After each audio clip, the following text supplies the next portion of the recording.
은혜 받으실 하나님의 말씀은 시편 60편 1절부터 12절까지의 말씀입니다. 시편 60편 1절부터 12절까지의 말씀을 다 같이 합독하시겠습니다. 하나님이여, 주께서 우리를 버려 흩으셨고 분노하셨사오나 지금은 우리를 회복시키소서. 주께서 땅을 진동시키사 갈라지게 하셨사오니 그 틈을 기우소서. 땅이 흔들림이니이다. 주께서 주의 백성에게 어려움을 보이시고 비틀거리게 하는 포도주를 우리에게 마시게 하셨나이다. 주를 경외하는 자에게 깃발을 주시고 진리를 위하여 달게 하셨나이다. 주께서 사랑하시는 자를 건지시기 위하여 주의 오른손으로 구원하시고 응답하소서. 하나님이 그의 거룩하심으로 말씀하시되 내가 뛰놀리라. 내가 세겜을 나누며 숲곳 골짜기를 측량하리라. 길르앗이 내 것이요 므낫세도 내 것이며 에브라임은 내 머리에 투구요 유다는 나의 규이며 모압은 나의 목욕통이라. 에돔에는 나의 신발을 던지리라. 블레셋아, 나로 말미암아 외치라 하셨도다. 누가 나를 이끌어 견고한 성에 들이며 누가 나를 에돔에 인도할까? 하나님이여, 주께서 우리를 버리지 아니하셨나이까? 하나님이여, 주께서 우리 군대와 함께 나아가지 아니하시나이다. 우리를 도와 대적을 치게 하소서. 사람의 구원은 헛됨이니이다. 우리가 하나님을 의지하고 용감하게 행하리니 그는 우리의 대적을 밟으실 이심이로다. 아멘. 주의 이름으로 모인 곳에 나도 그들 중에 있느니라. 오늘 만민이 기도하는 이곳에 예배하러 나온 여러분들을 주님께서 그 넓은 가슴에 안아주시고 힘을 허락하여 주실 것입니다. 오늘 본문을 중심으로 하나님께 돌아가는 길, 이 같은 제목을 가지고 함께 은혜 나누고자 합니다. 오늘 봉독한 본문 시편 60편은 이스라엘 국민적인 그런 슬픈 노래입니다. 안타까운 노래죠. 한편으로는 여러 가지 시련과 역경 속에서 하나님이여 나를 도우소서 하는 구원의 노래이기도 하는 것입니다. 다윗은 전쟁과 고난 속에서 하나님의 도우심을 구하였어요. 우리들도 마찬가지예요. 삶에 여러 가지 어려움이 다가올 때 어떻게 합니까? 최선의 방안은 바로 하나님께 부르짖는 것입니다. 나를 긍휼히 여기시고 도와주시옵소서. 인생의 난제, 해법이 안 보일 때는 역시 인간의 지혜, 방법을 뛰어난 그 야훼 하나님께 승부를 걸어야 되는 거죠. 무엇보다도 어려움에 처할 때일수록 하나님께 가까이 나오게 되기를 바랍니다. 다윗의 오늘 고백을 통해서 그가 어려움에 처했을 때 어떻게 하나님께 돌아갔는가에 대해서 길을 제시하고 있는데 우리 삶에도 적용하시기를 바랍니다. 우선 첫째로 본문에 보면은 그 슬픈 노래 속에서 다윗이 부르짖는 그 기도 속에서 하나님이 굉장히 지금 화가 나고 계시구나, 분노가 가득 찼구나 하는 것을 읽을 수가 있어요. 하나님은 그 속성이 사랑입니다. 화내는 것을 좋아하지 않습니다. 사랑의 하나님이십니다. 인간도 하나님 닮아가지고요, 때로는 버럭 화를 내는 경향이 있어요. 그러나 사람이 화를 내는 거하고 하나님이 화를 내는 거하고는 근본적으로 다른 것입니다. 우리 하나님의 속성 안에 화는 없어요. 근데 왜 화를 내느냐? 화를 돋았기 때문에 상대적인 그런 거룩한 반응이기도 한 겁니다. 하나님의 분노와 하나님의 사랑의 그 차이는 굉장히 큰 겁니다. 사랑 안에 늘 거하기를 주님은 원하시는데 그 사랑을 깨닫지 못하고 자꾸 벗어나는 그런 일을 하는 경우가 있죠. 하나님이 인간을 사랑하시는 이유가 뭡니까? 예뻐서도 아니고 또 착한 일을 많이 해서 선하기 때문에 그런 것도 아닙니다. 지혜롭기 때문에 사랑해 주는 게 아니라 하나님은 그 근본이, 본질이, 속성이 사랑이신 것입니다. 그러나 하나님의 분노는 그렇지 않아요. 하나님의 분노는 어떻게 오는가? 대표적으로 하나님께서 이 세상을 창조하셨습니다. 그 가운데 저와 여러분을 창조하셨습니다. 하나님의 영역에 죄가 들어오고 악이 들어오면 막 분노가 치밀어 오르시는 겁니다. 사랑의 반대는 흔히 미움, 증오라고 생각할 수 있지만 그렇지 않아요. 하나님의 사랑의 반대는 여러분 무관심입니다. 그야말로 돌보지 않는 겁니다.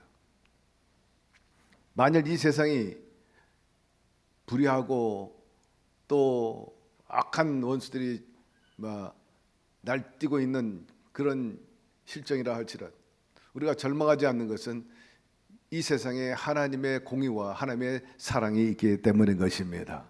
이런 세상에 하나님이 안 계시고 자비와 사랑을 베풀지 않는다면 우리가 어떤 희망을 가지고 어떤 힘을 가지고 살겠습니까? 여러분, 하나님께서는 악을 싫어하시고 두 번째로 분노하는 것은 화를 내시되 바로 화를 내시는 게 아니라 천천히 또 기다렸다가 그런 특성을 갖고 계시는 분입니다. 노하기를 더디하시는 하나님이신 것입니다. 야훼는 긍휼이 많으시고 은혜로우시며 노하기를 더디하시고 인자하심이 풍부하시다, 그렇게 말씀을 하고 있습니다. 하나님께서 우리를 사랑해 주시고 긍휼과 자비를 가지고 대해 주시기를 원하시는 것입니다. 그 품성은 신구약 일관되게 우리에게 이야기해 주고 있어요.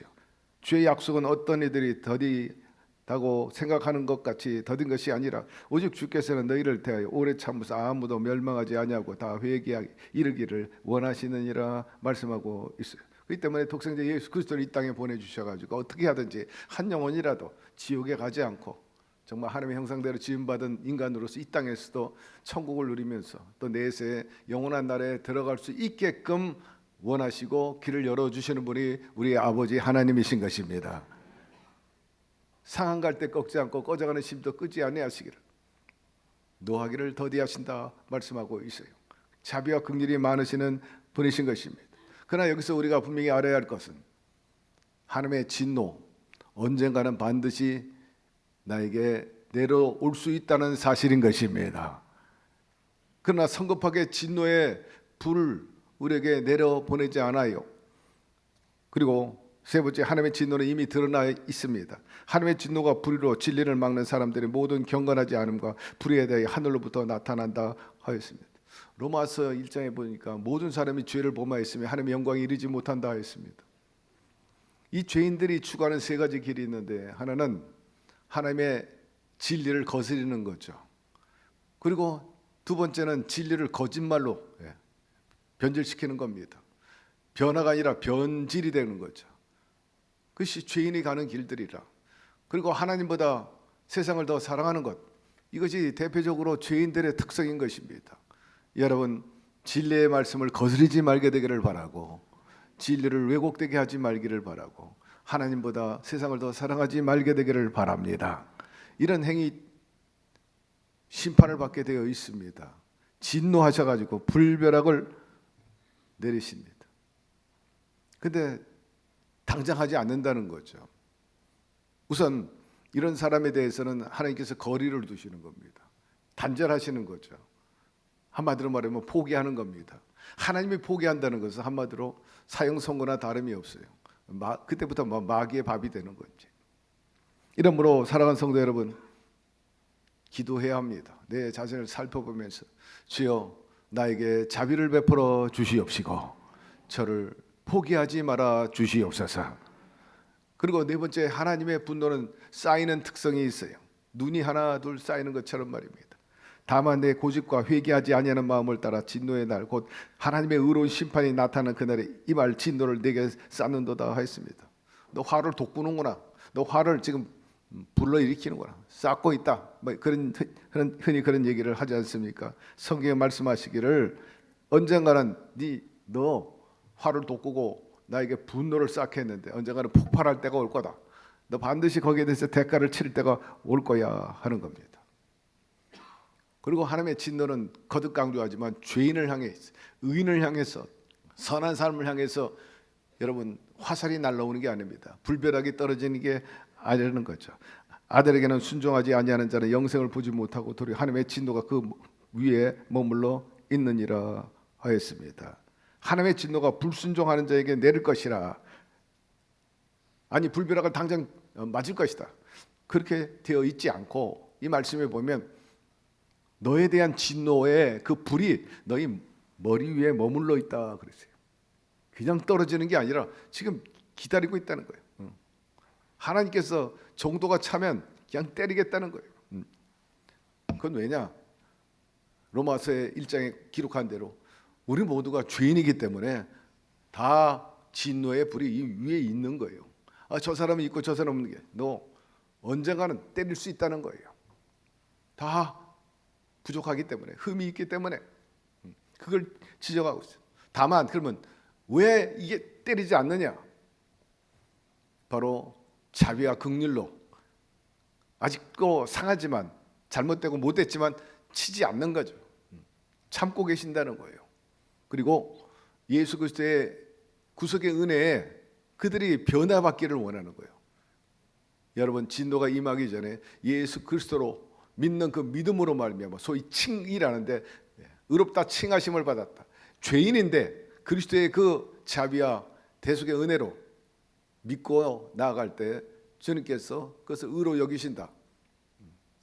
그것으로 보호 우산 받으면 불이 떨어지는 것이 멈추게 될 것이라, 아니 돌이킬 수도 있다 하는 것을 여기서 말씀해 주고 있는 것입니다. 여러분, 이 말씀에서 우리가 추론하건대 혹이라도 여러분이 문제가 있고 잘 안 풀리고 꼬이는 일들이 있다면 삶 저변에, 영적으로나 또 생활 전면에 저변에 하나님의 진도가 깔려 있지는 않은지 발견하고 깨닫게 되기를 바랍니다. 다윗은 원래 전쟁의 달인입니다. 수많은 전쟁에서 항상 이겼어요. 말씀해 보니까 다윗이 어디로 가든지 야훼께서 이기게 하셨다 하였습니다. 그런데 다윗이 오늘 본문에 시편 60편에 나오는 첫 구절에 보니까 이기지를 못하는 거예요. 어려움에 처한 것을 알 수 있어요. 1절부터 2절 3절을 한번 보시면 하나님이요, 이스라엘을 지금 흔드셨습니다. 진동합니다. 이건 무너지기 직전입니다. 우리 가운데 어려움이 있습니다. 그것을 호소하고 있는 거예요. 우리가 지금 온전하지 못합니다. 이게 무너지기 직전입니다. 에돔과의 전쟁에서 완전히 막 패배해버리는 그런 상황에, 그리고 에돔이 이스라엘 두고 들어와가지고 계속해서 영토를 치고 들어가는 거예요. 그때 엎드려 다윗이 부르짖습니다. 하나님, 저와 이 백성을 불쌍히 여겨 주시고 이 위기에서 건져 주시옵소서. 다윗은 항상 승승장구했습니다. 자신만만했습니다. 그러나 여러 가지 문제가 생기고 어려움에 처한 걸 보니까 다윗이 생각했어요. 하나님이 우리를 버리셨구나. 그래서 말씀해 보니까 오늘 이스라엘을 흩어버리셨다는 거다. 흩어버리셨다. 한마디로 말해서 포기하셨다 하는 거예요. 그 위대했던 다윗을 하나님이 포기할 정도가 되었다. 하나님이여, 주께서 우리를 버려 흩으셨고 분노하셨사오니 이제 우리를 회복시켜 주시옵소서. 여러분, 우리가 살다 보면 이 다윗이 경험한 것처럼 하나님과 좀 멀어지는 그런 느낌을 받을 때가 있습니다. 하나님께서 나에 대해서 관심이 없으신가? 이런 것 말입니다. 하나님께서 우리에게 그렇게 대하시는 것은 미워서가 아니라 우리를 올바로 세우기 위함인 것입니다. 우리가 생활하면서 어려움을 겪을 때가 있죠. 앞서 언급한 것처럼 하나님의 진노가 깔려 있는 것 아닌가, 내가 잘못된 길을 가고 있는 건 아닌가 헤아려 보시기를 바랍니다. 하나님께서는 우리가 올바로 서고 돌이키기를 원하시는 분이신 것입니다. 다윗이 어떻게 하나님께 돌아갔는가 두 번째로 살펴봅시다. 하나님의 분노를 거둘 수 있도록 하는 그 기도를 간절히 올리게 된 것을 볼 수가 있어요. 전쟁의 어려움을 겪게 되자 자기 스스로를 살펴봤어요. 내가 뭘 하나님 앞에 잘못됐는가? 여러 가지가 있었어요. 그는 벌써 교만이 꽉 찼습니다. 그리고 자기 이익을 우선했습니다. 아주 중요한 잘못을 하게 됐는데 기도하지 않고 전쟁에 나갔다는 거예요. 다윗은 기도의 사람입니다. 절대 신봉하는 다윗이었어요. 그런데 이 전쟁에 나갈 때 기도하지 않았다. 그건 막 자만이 꽉 차 있는 거예요. 내 실력, 내 능력 가지고 얼마든지 저 에돔 족속은 막 콩가루 만들겠다. 웬걸? 된통으로 걸린 거예요. 그 에돔에게 목덜미가 잡혀버리고 말았어요. 그야말로 목이 물린 거예요. 점점 땅을 빼앗아가고 완전히 이제 흩으시고 무너질 지경에 있었어요. 여러분, 어떻게 장사하면서 인생을 경영하면서 기도하지 않고 할 수 있겠어요? 여러분, 기도하게 되기를 바랍니다. 기도하는 그것을 쉬지 말라. 아까 죄라 그랬어요. 기도를 쉬는 죄를 범하지 말라. 성경은 말씀하고 있지 않습니까? 다윗은 전쟁 나갈 때마다 기도하고 그로 인해서 하나님의 뜻을 구하고 그 방향으로 나갈 때 승승장구하게 되었습니다. 그러나 교만하고 자기 이익을 먼저 챙기게 되니까 하나님과의 그 영감과 그 교제가 끊어져 버리고 말았어요. 그 위대했던 다윗, 또 한때 잘 나갔던 사울 왕을 생각하게 되죠. 사울도 그랬어요. 아주 연약한 사람이었는데 하나님이 들어 세워가지고 위대한 이스라엘의 초대 임금이 됐는데 나중에는 교만해가지고 하나님을 우습게 여기고 하나님 말씀에 대해서도 경홀히 여기고 깔아뭉개는 거예요. 하나님이 가만히 계시겠어요? 결국 사울이 버림을 당했는데 놀랍게도 다윗이 그 길을 점철을 걷고 있었다는 거예요. 여러분, 겸손하시기를 바랍니다. 끝까지 시종일 하나님의 도움을 구해야지. 내가 이만큼 됐다고 해서 하나님과 관계를 소홀히 한다든지 하나님 말씀을 우습게 여겼다가는 여러분 된통당할 수가 있어요. 악한 마귀나 언제나 그 틈을 치고 들어와서 관계를 깨버리고 단절시키지 않습니까? 그때 하나님께서 진노하셔가지고 믿지 않는 자들에게는 불의 심판을 하지만 믿는 자들에게는 징계의 채찍을 대시는 것입니다. 다윗이 이렇게 고난을 당하게 되니까 뒤늦게 하나님께 도움을 구하게 됩니다. 주를 경외하는 자에게 깃발을 주시고 진리를 위하여 달게 하셨나이다. 주께서 사랑하신 자를 건지시기 위하여 주의 오른손으로 구원하시고 응답하소서. 응답해 달라고 부르짖습니다. 진리의 깃발을 다시 세우게 하시고 진리를 달게 하여 주시옵소서. 하나님 말씀이 달게 다시 한번 느낄 수 있게 하여 주시옵소서. 그렇게 말합니다. 인간은 이렇게 어려울 때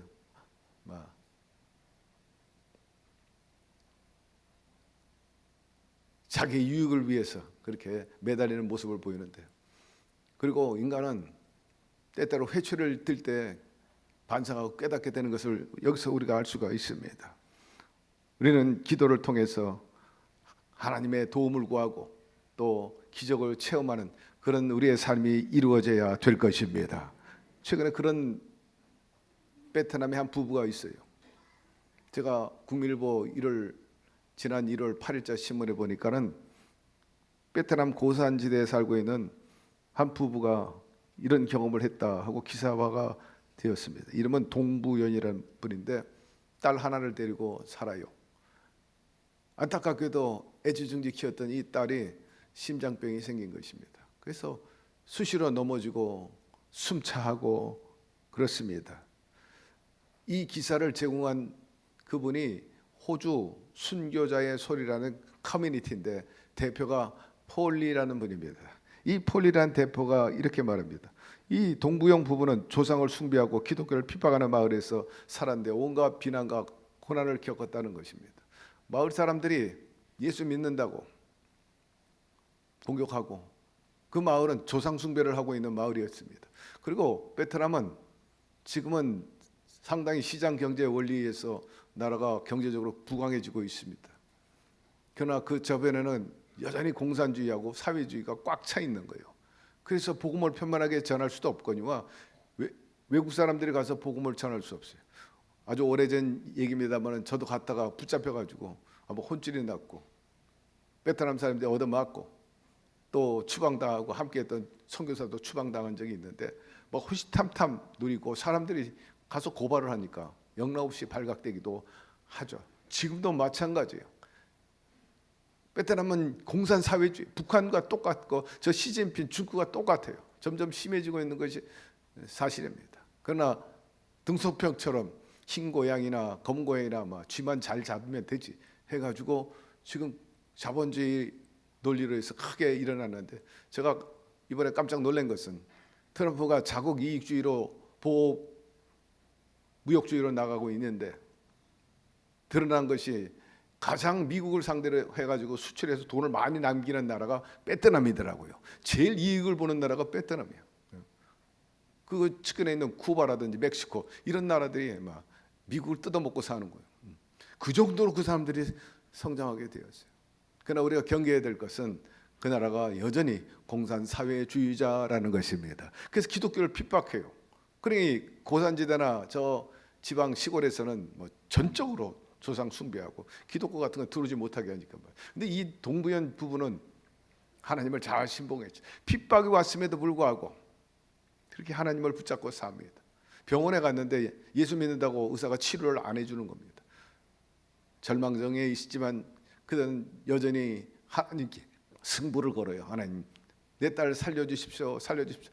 그런데 놀랍게도 그 기도를 한 다음에 이런 일이 일어났습니다. 자기가 사는 마을에서 2시간이나 떨어졌는데 가가지고 그 병원에 갔는데 그 병원에서는 어디에 사느냐 물어보지도 않고 예수 믿느냐 물어보지도 않고 곧바로 딸아이를 수술시켜 준 겁니다. 그래서 그 어려움에서 살아나게 되었습니다. 여기서 끝난 게 아니 치료비를 내려고 하는데 벌써 누군가가 치료비를 내주었다는 거예요. 그러면서 그 동부연 부부가 하는 말이 하나님은 살아 계십니다. 이 폴리 호주 순교자 소리 커뮤니티 대표가 말하기를 베트남을 위해서 우리 모두가 기도 많이 해야 되고 한국교회가 와서 많이 도와줘야 됩니다. 그렇게 권하기도 한 것을 국민일보에서 본 적이 있습니다. 여러분 삶에 어려움이 있고 난제가 있거들랑 의지할 분은 야훼 하나님뿐인 것입니다. 사람이 도와주는 것은 한계가 있다. 그러므로 힘없는 방백을 의지하지 말라 하였으므로 하나님의 약속을 이루시고 택한 백성을 보호하시기 때문에 그 주권을 주님께 맡기고 나아가기를 바랍니다. 사나 죽으나 우리는 그리스도 것이요 주께서 알아서 해 주십시오 하면은 합력하여 사랑한 자 복을 허락하여 주실 것입니다. 자, 세 번째, 하나님의 승리를 확신하면서 다윗은 나갔어요. 말씀해 보니까 누가 나를 이끌어 견고한 성에 들이며 누가 나를 에돔에 인도할까? 하나님이여 주께서 우리를 버리지 아니하셨나이까? 하나님이여 주께서 우리 군대와 함께 나가지 아니하시나이다. 우리를 도와 대적을 치게 하소서. 사람의 구원은 헛됨이니이다. 우리가 하나님을 의지하고 용감하게 행하리니 그는 우리의 대적을 바보시 이심이로다라고 말합니다. 사람의 도움이 헛되니 어서 우리를 도우소서. 원수들을 물리쳐 주십시오 하는 그런 기도죠. 인간의 방법과 힘은 제한적이지만 하나님은 인간의 힘은 그 한계를 뛰어넘어서 때로는 초자연적으로 역사하시고 도와주시는 분이신 것입니다. 그러므로 어려움을 만났다면 여러분 스스로 힘으로 해결하려고 하지 말고 사람 쫓아다니면서 이런저런 사정하지 말고 먼저 하나님 앞에 나와서 호소하고 부르짖게 되기를 바랍니다. 다윗처럼 말입니다. 다윗이 하나님의 도움을 구하니까 이런 역사가 일어났어요. 다윗이 소금 골짜기에서 에돔 1만 8천 명을 쳐 죽이고 돌아와 명성을 떨치니라. 다윗이 에돔에 수비대를 두고 온 에돔에 수비대를 두니 에돔 사람이 다 다윗의 종이 되니라. 다윗이 어디로 가든지 야훼께서 이기게 하셨더라 합니다. 에돔과 전쟁하게 되니까 1만 8천 명을 죽이게 되고 나가서 에돔을 다 장악하게 되고 속국으로 둬가지고 다시는 고개를 들지 못하도록 그렇게 조치를 하게 된 것입니다. 전에 다윗이 에돔에 있을 때 군대 지휘관 요압이 가서 죽음을 당한 자들을 장사하고 에돔의 남자들을 다 쳐서 죽였다 하였습니다. 승리의 축복은 크게 두 가지인데 하나는 잃어버렸던 땅을 다 차지하게 되었어요. 두 번째는 자기 땅만 차지한 게 아니라 이웃의 땅까지도 플러스 알파로 하나님께서 보너스로 주셨다는 것입니다. 놀라운 하나님의 섭리인 것입니다. 말씀해 보니까 세겜이나 숫곳, 길르앗, 므낫세, 에브라임, 유다, 요단강 중심으로 모든 것을 다 차지했어요.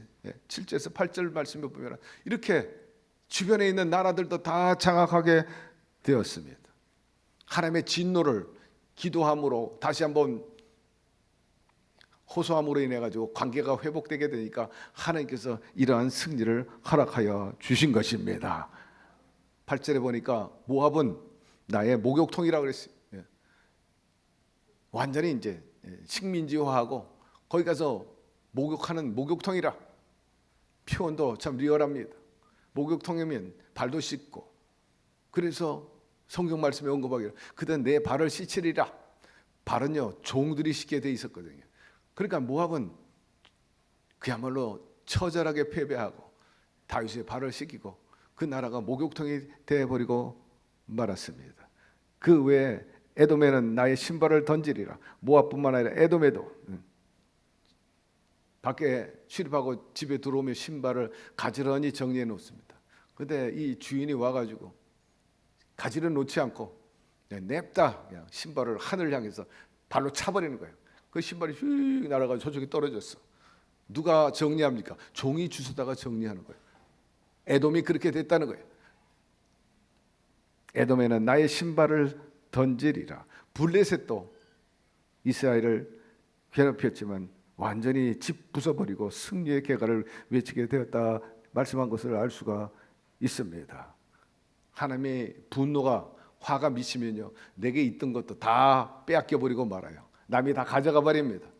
그러나 관계가 회복되니까 빼앗겼고 잃어버렸던 것도 다 회복되고 오히려 남의 것까지 다 차지할 수 있도록 역사해 주셨다는데 주목하게 되기를 바랍니다. 여러분 이 시간에 혹시라도 내 삶 속에 꼬이고 문제가 있거들랑 하나님의 진노가 흐르고 있지는 않은지 살펴보게 되기를 바랍니다. 다윗은 전쟁을 회복하기 위해서 진리의 깃발을 들었다는 거예요. 그것은 무엇을 말합니까? 바로 거룩한 성전이 되었다는 거예요. 그 전에 전쟁은 내 유익을 위해서, 내 명성을 높이기 위해서, 과시하기 위해서 전쟁을 했어. 그러나 두 번째 전쟁은 주의 깃발을 들었다는 거예요. 진리의 깃발을, 거룩한 성전이었다는 거죠. 우리가 살아가는 동안에 영육간에 먼저 그 나라와 그 의를 구하며 살게 되기를 바랍니다. 내 구복을 채우기 위해서, 내 명성을 얻기 위해서, 내 즐거움을 위해서 그렇게 하지 말고 항상 여러분의 삶 자체가 거룩한 싸움이 되기를 바랍니다. 진리를 위한 그런 싸움이 되기를 바랍니다. 교회에서 보니까 저 로마가 250년이나 기독교를 핍박했습니다. 그런데 콘스탄트 그 장수가 정적과 마지막 전쟁을 하게 되는데 로마로 이제 진격을 하게 되는데 밀리암 다리에서 큰 마지막 전투를 하게 됩니다. 당대 관습 습관에 의하면은 전쟁에 나가기 전에 점쟁이한테 우선 점괘를 봐야 합니다. 점괘를 봤더니 콘스탄트 장수가 완전히 이번 전쟁을 패배하고 사라질 것이라는 아주 절망적인 그런 점괘를 들려주는 거예요. 이 말에 콘스탄트 장수가 막 몸부림치게 돼요. 두렵고 떨리는 마음입니다. 내일이면 전쟁을 해야 되는데 잠도 오지 않아요. 그런데 희한하게 비몽사몽간에 그 콘스탄트가 하나의 환상을 봤는데 붉은 십자가를 본 겁니다. 십자가 저 예수쟁이들을 상징인데 250년이나 핍박했는데 웬 십자가가 떠오네요. 점괘는 패배한다. 그러나 저 기독교 사람들이 주장했던 그 십자가가 부활한다는데 저 십자가를 내가 향해 나가야 되겠다. 그래가지고 그가 깨어나가지고 군기에 군호에 십자가를 긋게 되는 거잖아요. 붉은 십자가를 긋게 됩니다. 그러고 나갔는데 놀라운 승리의 역사가 일어났죠. 파죽지세로 정적들을 다 물리치고 마침내 로마의 제1인자가 되고 천하통일을 한 사건, 그것이 바로 기독교가 국교가 되는 저변에 있었던 드라마틱한 이야기인 것입니다. 여러분 항상 주의 십자가를 붙들고 나가게 되기를 바랍니다. 진리의 깃발을 흔들며 나가게 되기를 바랍니다. 전쟁에 나갈 때 각 진영에서 깃발을 다 들고 나와요. 이쪽도 피하간에 다 깃발을 들고 나옵니다.